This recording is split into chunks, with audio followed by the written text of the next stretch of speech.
बिना मेहनत के तब तक ताज नहीं होते। बिना मेहनत के तब तक ताज नहीं होते। ढूंढ लेते हैं जुगनू अंधेरे में भी मंजिल,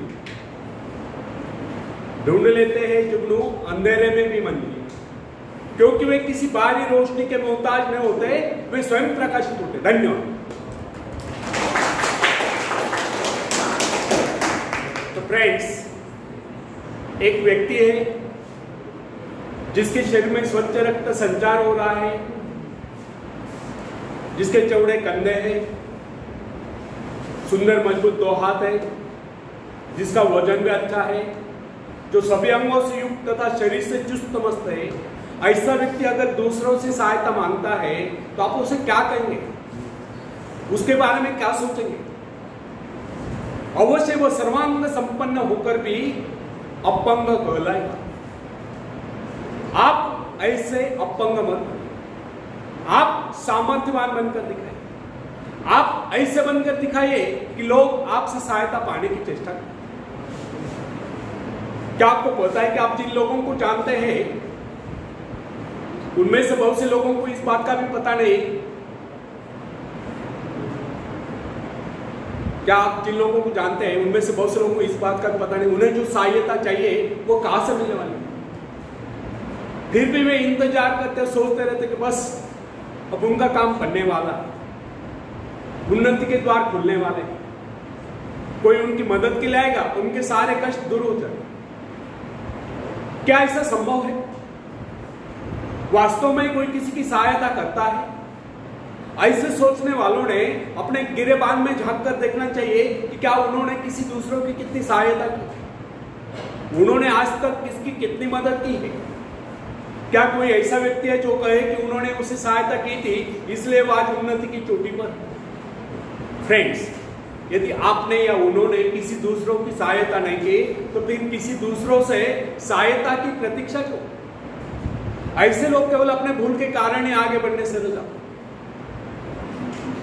हर इंसान को चाहिए कि वह केवल अपने सहारे आगे बढ़े, लौटने के रास्ते से मुंह फेर कर बिना किसी के सहारे आगे बढ़ता चाहिए। आत्मनिर्भरता से तो मनुष्य की शक्तियां विराट रूप धारण करके प्रकट होती है। आत्मविश्वास ही सफलता की नींव है। इसी आत्मविश्वास के सहारे हम दूसरों की सहायता करने में सफल हो सकते हैं। फ्रेंड्स, एक बहुत बड़े प्रबंधक का, एडमिनिस्ट्रेटर का कहना है, मैं अपने बेटे को ऐसी कंपनी में नियुक्त करना चाहता हूं जहां उसे कठिनाइयों का सामना करना पड़े, क्योंकि इससे उसकी सहन शक्ति और कुशलता विकसित होगी।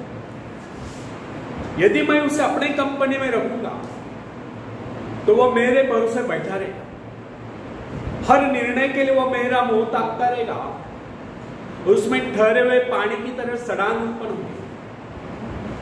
आप सभी जानते हैं, ठहरे हुए पानी पर मच्छर गुनगुनाते हैं तो बहते हुए पानी पर राजहंस तैरते हैं। कितने सुंदर विचार थे उसमें। अगर हर माँ बाप अपने पुत्र या पौत्री के इस प्रकार के उच्च विचार रखते हैं तो वे अवश्य उनके भाग्य विधाता बने। जो माँ बाप अपने बेटों या बेटियों को अधिक लाड प्यार से बिगाड़ देते हैं कि बच्चा जब चाहे स्कूल जाए, जब चाहे कॉलेज जाए, जब चाहे छुट्टी कर ले, जब चाहे काम पर जाए, जब चाहे छुट्टी कर ले, तो ऐसे बच्चे भविष्य में कुछ नहीं कर पाते। उनका तो भविष्य नष्ट होता है। अपनी शक्ति पर स्वयं ही भरोसा करना पड़ता है। अपने कार्य स्वयं करने वाले सफल होते हैं। इसी से मानव के चरित्र का निर्माण होता है। जिन बच्चों को यह पता हो जाता है कि वे अपने माँ बाप के सहारे जीवित रह सकते हैं, वे अपने बल पर कोई भी कार्य समर्थ होकर भी कर नहीं पाते, वे वैसी कोशिश भी नहीं करते। जबकि उन्हें समझना चाहिए माँ बाप तो सदा के लिए उनके आश्रयदाता नहीं बन पाएंगे। एक दिन तो ऐसा आने वाला है जब उन्हें अलग अलग जीवन बिताना ही पड़ेगा। तब ऐसे लोगों को भयंकर मुश्किलों का सामना करना पड़ता है। इसलिए फ्रेंड्स, यदि आरंभ से अपने कार्य स्वयं करने की आदत डाली जाए तो यह आदत आपके भविष्य के लिए बहुत ही लाभकारी सिद्ध होगी। जब चाहे शक्ति के सहारे आप जमीन पर पांव टिका कर आगे बढ़ सकते हैं। सफल वही होता है सफल वही होता है जो अपनी शक्ति पर भरोसा करता है। अपने काम स्वयं करने वाले सफल होते हैं, दूसरों के सहारे आगे बढ़ने वाले अक्सर भंवर में फंस जाया करते हैं। फ्रेंड्स, जिस नाव की पतवार आपके हाथ में नहीं, वह नाव आपको पार करा दे, इस बात की क्या कारण है? आपका जीवन तो उसके हाथ में है जिसके हाथ में नाव की पतवार हो। वह चाहे तो आपको डुबो दे, चाहे पार करा। फ्रेंड्स, जब नदी में बाढ़ आती है तब जो साहसी है, जिसे अपनी शक्तियों पर पूरा विश्वास है, वह तो तय कर उस पार चला जाएगा। लेकिन जो डरपोक और कायर है, वह तो बीच मझधार में डूबकर अपनी जान दे देगा। सहायता पाना और सहायता की प्रतीक्षा करना, दोनों ही बातें प्रगति की राह में बाधा है। अतः हर युवक या युवती के लिए आवश्यक है कि वह शुरू से ही अपने काम स्वयं करने की आदत डाले। अपने माँ बाप आदि लोगों की शक्ति से विश्वास हटाकर केवल अपनी शक्ति के बल पर आगे बढ़ने की कोशिश करें।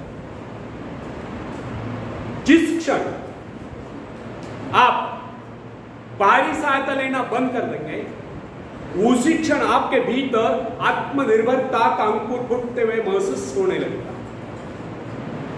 स्वयं कार्य करते समय यदि आप असफल भी हो जाते हैं तो बिना उस असफलता को घबराए तुरंत उस कमी की खोज कीजिए जिसके कारण आपको असफलता मिली। और जैसे आप उस कमी को खोज निकाले, तुरंत उसे दूर करने के प्रयास में जुट जाइए। आपका वास्तविक आदर तभी होगा जब आप एक सफल व्यक्ति के रूप में दुनिया के सामने आओगे। मगर यदि आप एक व्यक्ति के बाद दूसरे व्यक्ति के आगे हाथ फैलाना शुरू कर देंगे तो लोग आपको ममता या भिखारी कहेंगे। अतः आप यह प्रण कर लें कि आपको केवल अपने भरोसे जीना है, ना कि किसी की दया पर। क्योंकि बाहरी सहायता किसी वक्त वरदान सिद्ध होती है, अधिकतर समय यह अभिशाप ही सिद्ध होती है। फ्रेंड्स, बाहरी सहायता मनुष्य की काम करने की गति को मंद करके शरीर में सुस्ती ला देती है। आप ऐसे लोगों से मैत्री कीजिए जो आपको जीवन में आगे बढ़ने की प्रेरणा दें। कुछ लोग एक बाजू या एक पांव वाले होते हैं, फिर भी वे अपनी लगन अपनी मेहनत से अपनी जीविका चलाते हैं। फिर तो आप तो हट्टे कट्टे फिर आगे बढ़ने की कोशिश आप क्यों कर सकते? फ्रेंड्स, मैं एक ऐसे व्यक्ति को जानता हूं जिसका एक पैर किसी रेल दुर्घटना में कट गया। उसने कभी किसी से भिक्षा नहीं मांगी, किसी से दान लेना गवारा नहीं किया, यहां तक कि अपने बहन भाई का भी उसने कभी सहारा नहीं लिया। उसने एक छोटा सा धंधा फुटपाथ पर आरंभ किया। शुरू में वो न्यूज़पेपर बेचने लगा। 2 पैसे बचाकर उसने वजन तौलने की मशीन खरीद ली, उस पर अपना पेट पालने लगा। आज वही व्यक्ति उसी फुटपाथ के किनारे एक बहुमंजिला बिल्डिंग में न्यूज़पेपर स्टॉल लगाकर बैठा है। साथ में जेरॉक्स सेंटर भी खुल रखा है। सुना है आजकल वो मोबाइल शॉपिंग भी चल रहा है। वो स्वाभिमानी, किसी से मदद लेना वो अपना अपमान समझता था। आज वही व्यक्ति उन लोगों जिनके हाथ पैर सलामत है, ऐसे परिवारजनों को खिलाता पिलाता है, उनकी हर प्रकार की सहायता और मदद करता है। तो इसमें किसी को हैरत न हो। आज वह दूसरों की सहायता करने योग्य हो चुका है। वो उन लोगों के लिए प्रेरणा स्थान है जो सर्वांग संपन्न होकर भी दूसरों से सहायता पाने की आशा रखते हैं। फ्रेंड्स, मैं केवल उस विकलांग की बात नहीं करता जिसे मैं जानता हूं। इस संसार में ऐसे बहुत से विकलांग लोग हैं जो अपने हिम्मत से खुद भी खा रहे हैं और अपने परिवार को भी पाल रहे हैं। ऐसे स्वाभिमानी, मेहनती, आत्मविश्वासी और साहसी लोगों को अपनी जीविका चलाते देखकर हमें स्वयं के विषय में सोचना चाहिए कि क्या हम पूर्णतः स्वस्थ हैं। साथ ही सभी अंगों से युक्त तथा शरीर से चुस्त तमस्त होकर भी क्या हम अपने आप को समर्थ समझने का अधिकार रखते हैं? यदि हाँ, तो फिर किसी दूसरों से सहायता की प्रतीक्षा क्यों? कोई भी स्वस्थ तथा सर्वांग संपन्न व्यक्ति तब तक अपने आप को समर्थ समझने का अधिकार नहीं रख सकता जब तक वह समझता है कि वह किसी के अधीन है। वास्तविक स्वतंत्रता एक ऐसा उपाय है जिससे मनुष्य की शक्ति दोगुनी हो जाती है। इस प्रकार की भावना ने किसी प्रकार से प्राप्त नहीं। जब कोई युवक या युवती अपने हिम्मत के सहारे किसी व्यापार में उतरता है तो उसके मन में एक श्रेष्ठ भावना अवश्य उत्पन्न होती है। यही भावना उसे प्रसन्नता प्रदान करती है। इससे पहले किसी के अधीन न होकर चाहे वह कितना ही बड़ा कारोबार क्यों न कर चुका हो, परंतु उसे स्वतंत्रता से अपने आत्मविश्वास के सहारे साहस के साथ काम करने में एक नए आनंद का एहसास होता है।